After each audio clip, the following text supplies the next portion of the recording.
So I'm going to relive a story that is very near to my heart. It was 50 years ago, April 15th, 1976, and it was opening day at the new Yankee Stadium. The team was returning from the Mets home at Shea Stadium in Queens for the last 2 seasons, while Yankee Stadium was being rebuilt in the Bronx. So this opening day was really special. It was like 50,000 people all moving into their new home at the same time. This is what a parent's note sounded like in 1976.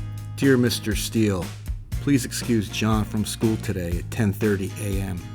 He will be attending opening day at Yankee Stadium with his father.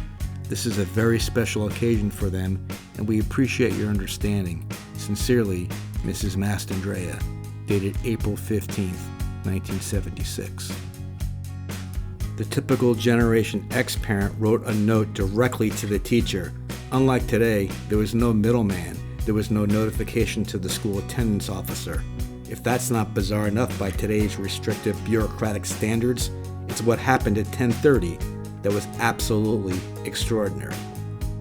I popped out of my seat and rushed to the window as soon as I heard the 2 blasts of a car horn from the street below the John Y. Dater Elementary School.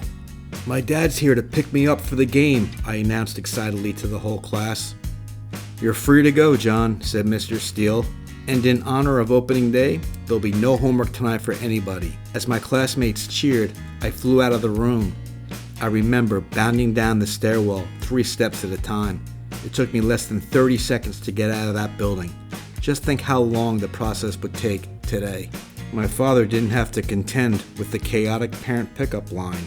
There was no buzzing him into the main office by armed security guards. There was no providing 2 forms of ID in the main office to sign me out. I get it, the world has changed since 1976, and schools do what they need to do to keep the kids safe. But that's actually the point of this video. How much the world has changed in 50 years, and how our innocence was sacrificed in the process. These are the beautiful faces of my actual classmates, and my teacher, Mr. Steele. Now back to me running out of Dater School. This would have been the angle my classmates watched me from the 3rd floor window. Not to get all conspiratorial, but doesn't the dude with the sunglasses look a little bit like D.B. Cooper? And while I'm at it, doesn't the Dater School look a little bit like the Texas Book Depository?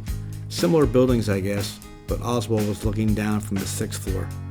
The 50-year-old image I remember most vividly was that of my classmates and Mr. Steele waving goodbye and cheering me on from the top window as I stepped into my father's car. They made me feel really special. You know, Gen X kids, we shared a crazy value called, being happy for each other. It's been 50 years and I'll never forget this image. And just like that, we were on our way to Yankee Stadium, down Route 17, to Route 4, over the George Washington Bridge, and into the Bronx, down the Major Deegan and the new Yankee Stadium. Just a quick reminder that if you enjoy the Generation X tough kid stories we tell here, please remember to like, subscribe, and share our videos. Thanks. Here's some salvage footage from the day. At its moments of brilliance, here in Yankee Stadium, the greatest heavyweight champion of all time. First, they introduced all the celebrities. Lewis. An interesting historical footnote, they call these men ushers, and you would slip them a couple of dollars and they would not only find you your seat, but they would dust it off as well. Another part of America long gone. The greatest switch hitter of all time is Mickey Mantle. It was quite a thrill for an 11-year-old to see the great Mickey Mantle come out of the dugout.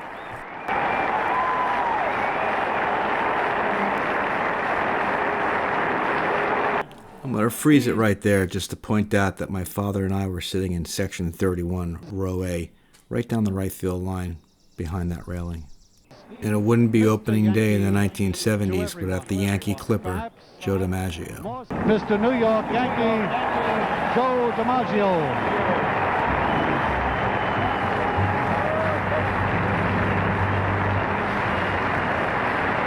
It was 50 years ago today that the Yankees won their home opener against the Minnesota Twins, 11-4, and it's amazing how little I remember about the actual game.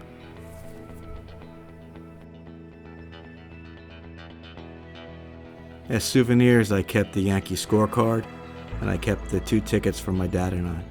My dad kept score of the game, and sometimes when I'm feeling nostalgic, I like to turn on YouTube and listen to the game on radio. It's amazing how accurate my dad kept the records of that day. You see where he recorded Dan Ford's home run on the first inning for the Twins? I just remembered it prompted the man behind me to say, "We're off to a shitty start." And at the top of the program, my father wrote, April 15th, 1976, attendance 52,613, opening day, New Yankee Stadium. I think what I remember most about that day is the innocence of it all, like the sound of my father beeping his horn down below, and then sprinting down the steps to go to his car. And of course, my classmates in the window, cheering me on and waving goodbye. Until next time, tough kids of Generation X, always remember, the back is the way forward.